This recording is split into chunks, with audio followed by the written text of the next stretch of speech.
Hello. इस video में हम लोग permutations and combinations actually start कर रहे हैं। अभी तक जो सीखा हमने वो बैकग्राउंड था। बैकग्राउंड से अब आते हैं एक्चुअल प्रॉब्लम सॉल्व। तो ये थ्योरम हम लोग ऑलरेडी देख चुके हैं, एक बार फिर से रिवाइज कर लेते हैं ताकि आगे इसका यूज बहुत अच्छे से होने वाला है।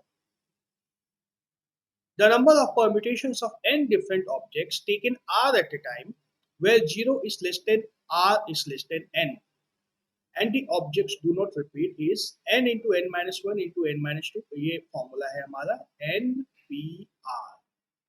This is equal to n into n minus 1 into n minus 2 so on up to n minus r plus 2।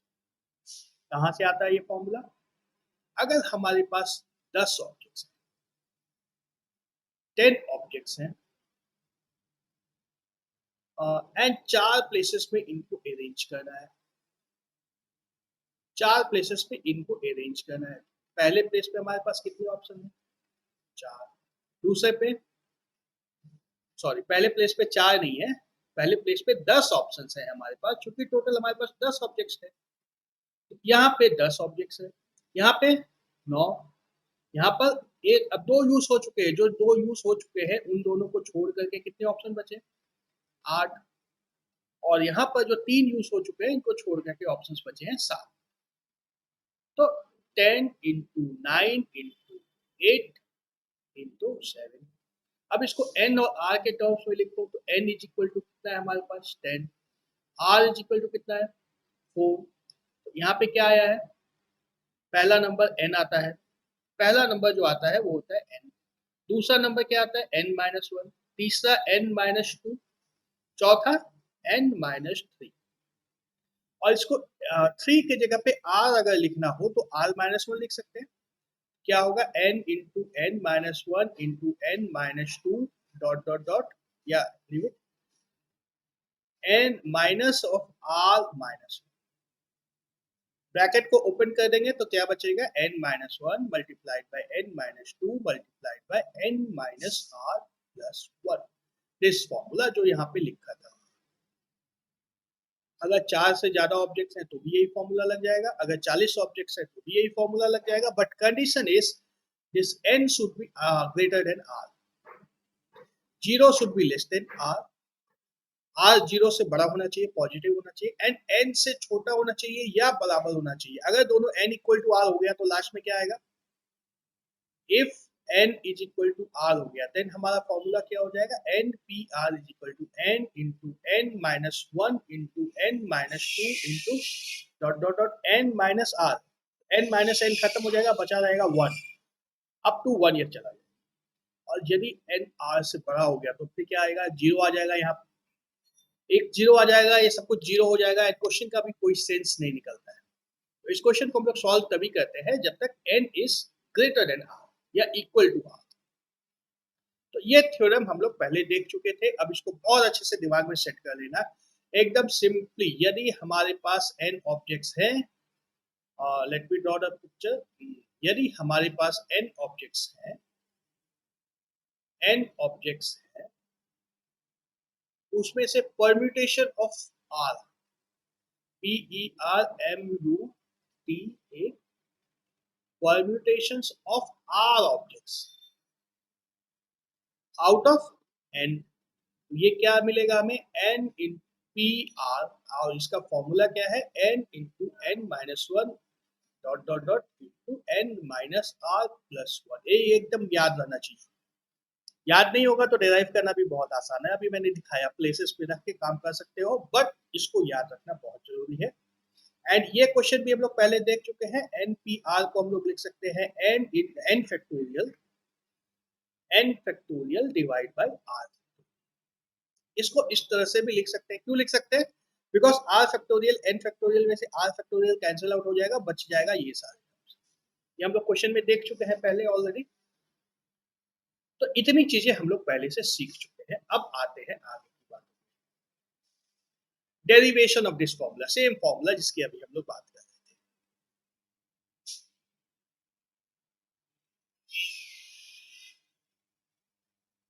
NPR, this is equal to n factorial divide by n minus r।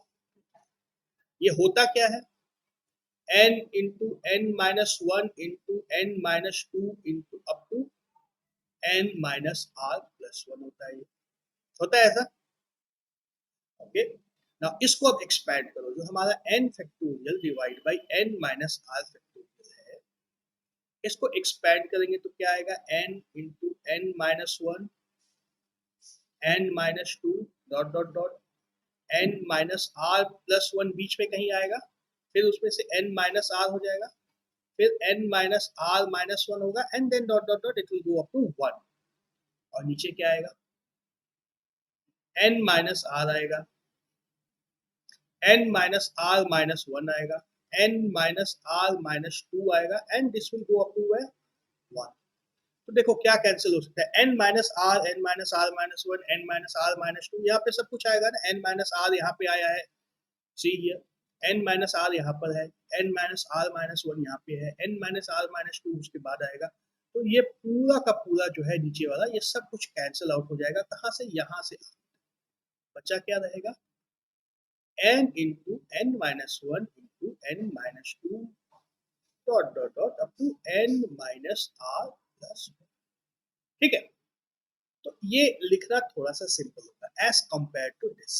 ये एक लंबा सा formula है, ये एक बहुत छोटा सा सिंपल सा प्यारा सा फॉर्मूला। तो एनपीआर निकालना हम लोग को बार बार निकालना, बार बार एनपीआर को निकालना होगा, और हर जगह हम लोग शॉर्ट फॉर्मूले से निकालेंगे।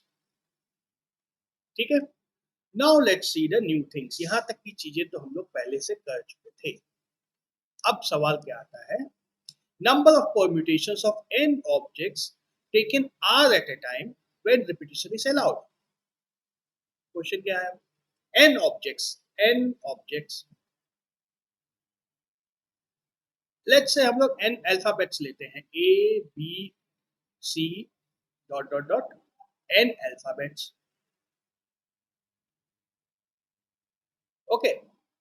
इसमें से टेक r ऑब्जेक्ट्स निकाल लो, r ऑब्जेक्ट्स निकाल लो where r is less than or equal to, मतलब यदि n की वैल्यू 10 है तो r की वैल्यू 10 से कम हो सकती है या 10 के बराबर हो सकती है, 1 हो सकती है, 2 हो सकती है, 3 हो सकती है। तो let's take one example, let n is equal to 5, r is equal to 2। ऐसा अगर कहना है तो हमारे पास दो जगह है, रिपीटिशन इज अलाउड। तो यहाँ पे बहुत इंपॉर्टेंट है, रिपीटिशन इज अलाउड। अभी तक हम लोग जो भी बात कर रहे थे, रिपीटिशन इज नॉट अलाउड। हम लोग बोल रहे थे कि एक ऑब्जेक्ट को यूज कर लिया है तो अब वो अवेलेबल नहीं है, बट अब ऐसा नहीं कह रहे हैं। अब हम लोग कह रहे हैं कि रिपीटिशन इज अलाउड, मतलब यहाँ पे हम लोग डबल ए बना सकते हैं। A B C D E 5 alphabets लेने हैं, A B C D and 5 alphabets लेने, तो डबल ए बना सकते हैं, ए ई बना सकते हैं, ई ए बना सकते हैं, डबल ई बना सकते हैं, एंड सो ऑन। इसका सब कुछ बना सकते हैं। तो यहाँ पे कितने ऑप्शंस है हमारे पास, पहले पोजीशन पे कितने ऑप्शंस अलाउड है, 5, टोटल 5 है। दूसरे प्लेस पे कितने ऑप्शंस अलाउड है, सारे के सारे 5, ए बी सी डी ई, पांचों यहाँ भी आ सकते हैं। तो ये क्या हुआ, 5 का पावर हुआ। हमारा n इजिकल टू 5 था, r इजिकल टू 2 था, तो ये n का पावर r आया है। Let's take another example, let n is equal to 7, r is equal to 10। 10 space है हमारे पास, 1 2 3 4 5 6 7 8 9 एंड 10। पहले स्पेस पे कितने ऑप्शंस हैं, 7 अल्फाबेट्स है, A B C D E and F and G तक, A B C sorry D E F and G तक 7 options हैं हम लोग के पास। पहले स्पेस पे सातों ऑप्शन जा सकते हैं, दूसरे पे भी सातों जा सकते हैं, तीसरे पे भी सातों जा सकते हैं, and so on. 10th space पे भी सातों ऑप्शन जा सकते हैं। कितना आंसर आया हमारा, 7 टू द पावर 10। ये किसके बराबर, 7 is equal to n, r is equal to 10, sorry r is equal to 10, तो ये n to the power r, यही फॉर्मूला है हमारा, n to the power r। और यहाँ पे चूंकि हमारे ऑब्जेक्ट्स खत्म नहीं होने वाले हैं, एग्जॉस्ट नहीं होने वाले हैं, ऑब्जेक्ट्स एग्जॉस्ट नहीं होने वाले हैं, तो हम लोग का r can be greater then n, r n से बड़ा भी हो सकता है। पिछले ऑप्शन में आर एन से बड़ा नहीं हो सकता था, पिछली बार आर एन से छोटा ही होना था, but now r can be greater than n. Why? तो एक ही अल्फाबेट को हम लोग बार बार यूज कर रहे हैं ना। अब यहाँ पे ए लिखा, यहाँ भी ए लिखा, यहाँ भी ए लिखा, ए को 3 बार लिखो या 30 बार लिखो, क्या दिक्कत है? क्या दिक्कत है? जितने भी स्पेस हो हम लोग भर देंगे सिर्फ ए से। So repetition is allowed. This was theorem number 2। Let's come forward now. एक एग्जांपल है क्या? अब बात आती है और थोड़ी सी कॉम्प्लेक्स। अब बात यह है, क्वेश्चन ये है कि R double O T root, ये एक वर्ड दिया है, इसके सारे परम्यूटेशंस हमें निकालने हैं। मतलब क्या क्या हो सकता है? आर डबल ओ टी एक ऑप्शन तो ये है ही, आर टी डबल ओ दूसरा ऑप्शन ये हो सकता है ना। फिर क्या टी से स्टार्ट कर लो तो टी डबल ओ आर एक ऑप्शन ये हो सकता है, एक टी आर डबल ओ यह ऑप्शन हो सकता है। ठीक है, तीसरा ऑप्शन क्या हो सकता है? डबल ओ से स्टार्ट करो, double O T R, double O R T, इस तरह के सारे लिस्ट आउट कर। तो क्या हो सकता है? अभी तक देखो सारे डबल ओ एक साथ आए थे, अब डबल ओ अलग अलग भी आ सकते हैं। Are T O O, O R O T, O O R T तो हो चुका है ना। इस तरह से हमें लिस्ट आउट करना है। तो इसको कैसे सॉल्व करेंगे?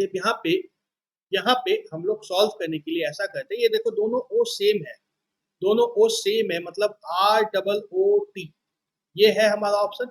अगर मान लो मैं ओ में अलग अलग कर दिया, पहले ओ को नंबर 1 दे दिया, दूसरे ओ को नंबर 2 दे दिया, दोनों ओ अब हमारे पास अलग अलग, दोनों ओ हमारे पास अलग अलग है। या मान लो एक ओ को मैंने डार्क कर दिया, ऐसे अंदर से फिल कर दिया, तो दोनों अलग अलग हो गए।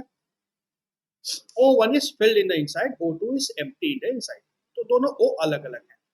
तो अब अगर ऐसा सिचुएशन होता तो RO2O1 ये हो सकता था, है ना। ये दोनों अलग होते, ये दोनों ऑप्शंस अलग होते। अगर ऐसा कुछ होता तो दोनों O अलग होते, एक दूसरे से अलग होते तो। बट एक्चुअली प्रॉब्लम क्या है? The objects are not distinct, not all the objects are distinct. वो ये वर्ड यहाँ पे है डिस्टिंक्ट, दोनों ओ एक ही जैसे हैं, तो ये दोनों को हम लोग को दो काउंट नहीं करना है, इन दोनों को एक काउंट करना है, इन दोनों को एक काउंट करना है। प्रॉब्लम कॉम्प्लेक्स हो गई, कॉम्प्लेक्स हो गई।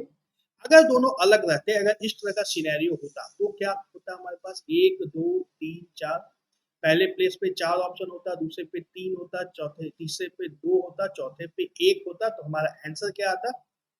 4 इंटू 3 इंटू 2 इंटू 1, ऐसा ही होता, ऐसा ही होता।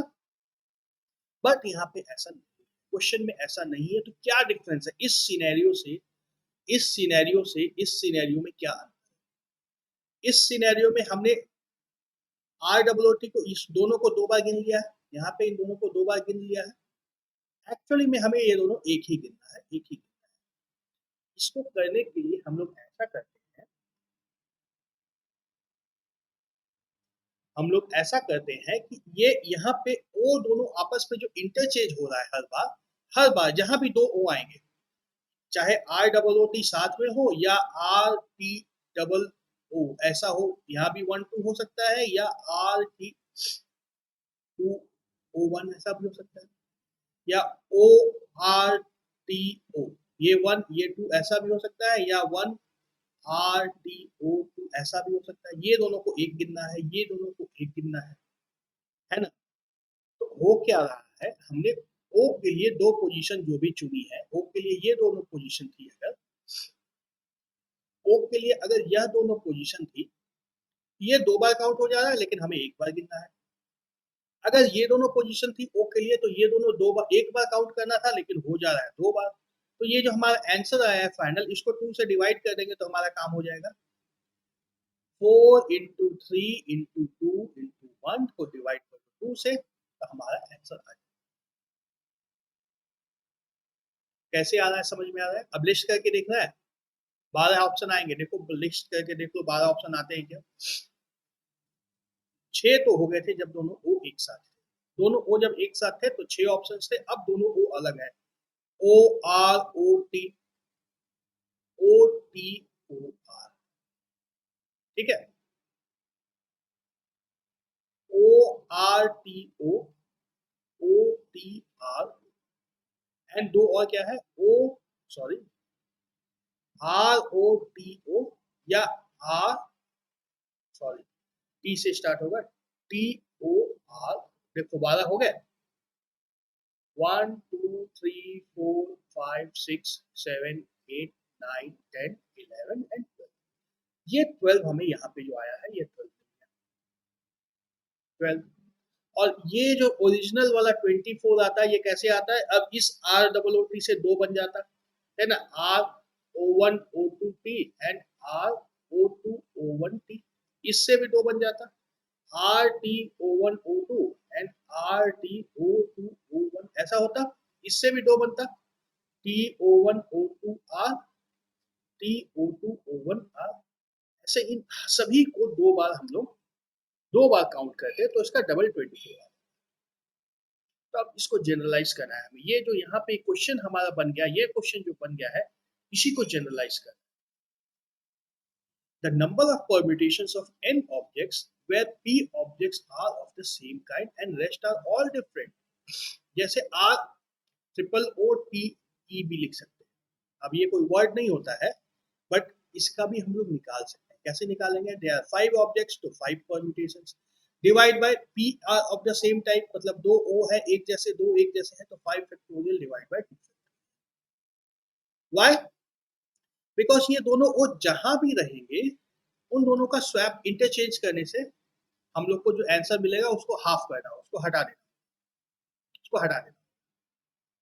अगर 3 ऑप्शन रहते, चलो मान लो R double triple O T रहता, तब क्या होता, तब क्या होता, तब क्या होता, तब भी क्या होता, 5 फैक्टोरियल डिवाइड बाय 3 फैक्टोरियल। अब ये 3 फैक्टोरियल क्यों आ रहा है इसी को समझना है हमें, 3 फैक्टोरियल क्यों आ रहा है यही इसी को समझना है। देखो R O one O two O three है ना, तीनों ओ अगर अलग होता तो ऐसा होता, अब तीनों अलग नहीं है तो O one O three O two T, R O two O one O three T, R O two O three O one T, R O three O one O two T, R O three O two O one. 6 option हुआ, 1 2 3 4 5 6। तो हम लोग basically क्या कर रहे हैं, तीन जगह जो थी ये तीनों जो जगह है इसमें तीनों को अलग मान के रीअरेंज कर रहे हैं, है ना। अब हम लोग यही कर रहे हैं ना कि 3 ओ की जगह थी, ओ की 3 जगह थी, 1 2 3, और इसमें तीन चीजों को कितनी तरह से अरेंज कर सकते हैं वही काउंट कर रहे हैं हम लोग, बेसिकली वही काउंट कर रहे हैं ना, वही काउंट कर रहे हैं। ये तीनों एक साथ हो या अलग अलग हो, जैसे आर ओ टी ओ, अगर ये भी है तो भी इसी तीनों ओ को तो रीअरेंज करना है, आर और टी से हमें कोई फर्क नहीं पड़ता, इसी तीनों को रीअरेंज करना है, तो इस तीनों को रीअरेंज कितने तरीके से कर सकते हैं, 3 फैक्टोरियल तरीके से कर सकते हैं। तो ये 3 फैक्टोरियल से हमें डिवाइड करना होगा, 3 फैक्टोरियल से हमें डिवाइड करना होगा, ठीक है। एक क्वेश्चन और बना के देखें क्या, ओके, इसी को बनाते हैं। ये अगर ऐसा है, ये कितने तरीके से रीअरेंज किया जा सकता है, there are total 1 2 3 4 5 objects, 5 objects and 2 are of the same type, 2 factorial से डिवाइड कर देना है, 2 फैक्टोरियल से डिवाइड कर देना है, तो ये आंसर क्या आता है 60। ओके, ओके, बात समझ में आ रही है, कुछ कम आ रही है। चलो अगले वीडियो में हम लोग कुछ और देखेंगे, इस वीडियो को यहीं पे स्टॉप करता हूँ, अगले वीडियो में ये और अच्छे से समझ में आएगा।